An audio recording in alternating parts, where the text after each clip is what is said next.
Welcome to the first season of conventioNOT, an assembly of thoughts between Mike and Ryan and our guest, who are also in pursuit of happiness and have found a little bit of success along the way. We don't take ourselves too seriously, and we hope you'll stick around for a while. You can find this on any of the major podcast networks, including Apple and Google Play. Please subscribe. The Super Bowl is here, you know. I do know that. I thought you would be going to some fancy parties or stuff like that. My Insta story was a little bit less than live. I was out of town during the week for... That's what I thought. You were in Charleston all week, right? Right. So I was back and we came back and the city is so interesting. Atlanta or Hotlanta, it was lit till 5 a.m. We went to a good party. Some friends of ours, Fugo Production in Atlanta, which is about 2 blocks from the stadium. Unbelievable facility. And we got buzzed by the fighter jets. The Super Bowl, football, I've got a breakup with football, to be honest with you. I've got a couple of questions about it from a CTE perspective, and I don't agree with the NFL. We don't need to go to Colin Kaepernick, but I'm for sure on that side of the point. No, it's fair. There's a lot of people, I think, that have fallen out of love with football. So football fandom almost ends for me with college football. That's fair. But the experience of the Super Bowl is unbelievable. I mean, it was a shit game anyways. I was surprised how little focus was on the game in the city. They said 1 million people come.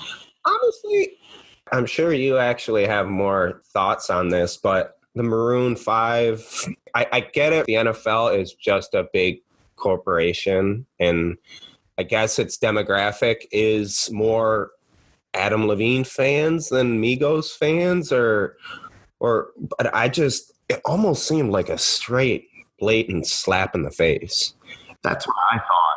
I mean, I was so happy that Big Boy was going to be a part of it, but then they almost puppeteered him. They literally just brought him out there, put him up on stage for a minute, and then like Adam Levine took back over. I mean, I thought it was criminal to the city, and I couldn't believe that the city kind of just allowed it to go down like that.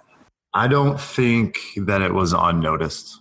I think that the city of Atlanta very much so noticed the non-inclusion, and I think the NFL is obtuse to what's going on. I think Arthur Blank, the owner of the stadium and the Falcons, is aware of that and is, from what I could see, at least remotely outspoken about it. Because he's kind of classically been a pretty decent advocate for civil rights, right? Like, he's not one of the normal donors. Like, hasn't he done a better job than most of them?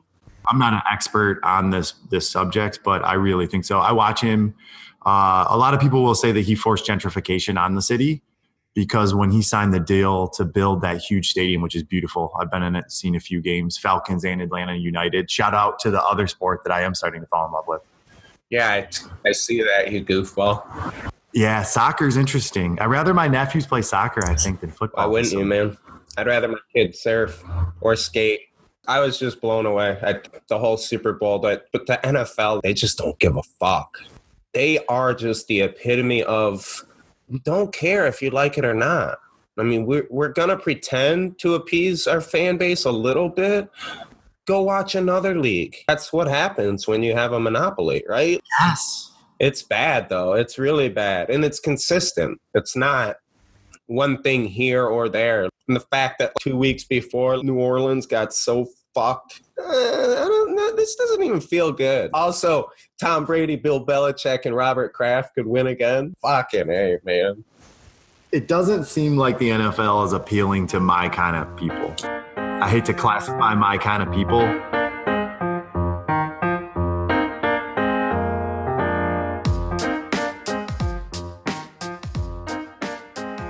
I really love basketball. The NBA to me is, I just feel like the NBA is like a player's truly reflective of the athletes, not just reflective of the billionaire owners.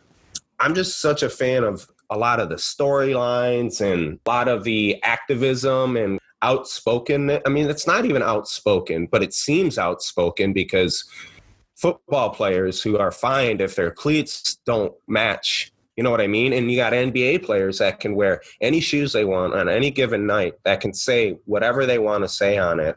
This is America. That's how it should be. It also wasn't always that way. I think that's a great example of both of the things, right? It should be this way, and it wasn't always that way, right? Jordan got fined for wearing Jordans, and that turned into this huge perspective in which the NBA grew with its players. Yep. I brought this up about LeBron because I think LeBron is No, it's spot on, man. Good example. I don't know if you follow him on Instagram. No, but I know all about this particular situation, and I think it's really good to bring up and talk about. I think it shows some humanity that Harrison Barnes, he was traded in the middle of the game, the premise is, right? And LeBron, I think over the past 12 months or so, has really come forward in describing what these guys, kids in a lot of perspective. You and I are much older than the average player. These guys are almost always in their 20s, right? In any other world, we'd all be referring to them as, young men at most. Sure. And as athletes, or let's just talk about as employees of the NBA, we expect them to come and perform just like we are expected to come and perform in our job. However, we expect them to change a jersey and as a 22-year-old kid, change their business card, if you want to make the parallel in our professional careers, and just go with it because they make a couple $1 million. Yep. In reality, we know that's not what actually happens when you establish a professional athlete lifestyle at age 22, that a couple $1 million isn't as much money as we might perceive it as 40-year-old men, right? I'm pushing 40 more than you maybe, but I think that it's amazing that LeBron, and not just LeBron, Steph, I think is a good example. Almost all the players, like what you mentioned, are starting to come forward and be good role models for people. I love that they're inked up with tattoos on their neck. And I love that they're pushing in front of a stage to talk and sponsoring their own things.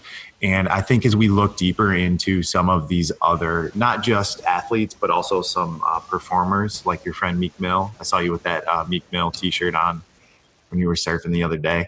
And I think that what we'll find is that these guys are putting more influence back into their community than a lot of the corporations that we buy shit from. I think that although they might be what we think small impacts, like building a school or establishing a scholarship fund, or I'll say paying bail money to make something work for somebody who was busted on a weird drug crime or a probation violation. Also, these athletes and stars have really grasped social media. Yeah. That's been a game changer, right? Right. As compared to, let's say, the right side of things. Not that athletes and artists are diametrically opposed to Republicans. No. I don't think that's true. But the Russian bot perspective, I think that's driving a lot of the Facebook side of at least what we're learning about how people are getting elected and we're going to the booth, as compared to like how we're represented by these kids and these artists as all sorts of cultures. I think the biggest thing with the social media, what it enables is just a different platform for people to find that comfort zone that enables them to actually be themselves, speak out, share their experience. But that's not the same stage for everybody. So, 10 years ago, when literally the only opportunity was a stage, get up and speak in front of people, most people, that there's nothing scarier than that in the world. We're talking about professional athletes who, get chased around by 300-pound men. They're way more scared to get up in front of 5 people and talk. Where nowadays, we have these things like social media. And like, in that sense, LeBron isn't a good example because since he was, 16, he's been pretty capable. But you've got all these other players, though, that, just because they're exceptional athletes doesn't mean they want to be in the front of the room. Doesn't mean they want a mic in their hand. But they do have that power and they do have that influence. So when they figure out like, oh, maybe I'll just kind of discreetly speak my mind, or maybe my mind is to, write messages on my shoes. And that's how I speak to my fans, or, that's how I inspire kids. You got to give them that opportunity to do that. Obviously, it does flow to the other side of influence, and that maybe it could be negatively influencing as well, but you can't cut either end off. You got to let that whole spectrum kind of come out. I think what LeBron was talking about specifically was this notion that everyone understands when their team does things in the sense of the team, but the second individuals want things like to be traded or to be in a better situation or to play more often, it is immediately thought of as a selfish, unacceptable behavior by, you should be a team player and this and that. And that that is complete hypocrisy. They're human beings.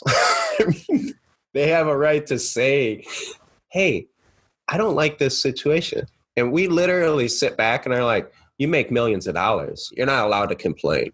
You hear like older dudes talk about it and they're like, well, back in the day, everyone just played on a shitty team forever and they never bitched. Yeah. Back in the day is normally how we start off with like something that is not okay anymore and something we've since learned from, right? So like, if you're starting a persuasive sentence with back in the day, just stop. I think when you talk about social media in the way that it's part of our culture just 10 years in, and when we think about the way that we came up with the idea for this podcast, it's somewhat similar. We're talking about all sorts of people who use their phones to report something that they weren't able, or they didn't have the platform to report a decade ago because they were expected to step to the stage and talk about whatever their job was. This is the same for you and I, right? We both have professional careers. We speak in front of crowds with a crafted environment so that they listen to us and we become good at that. But when we think about social media and podcast, I think is one of the more free social medias at this point in time. And we talk about when we put this podcast together and trying to link the way that we are successfully driven through our business and the way that we first find our voice. And then we try to convert that over to happiness. And those things really aren't as convertible as we once thought.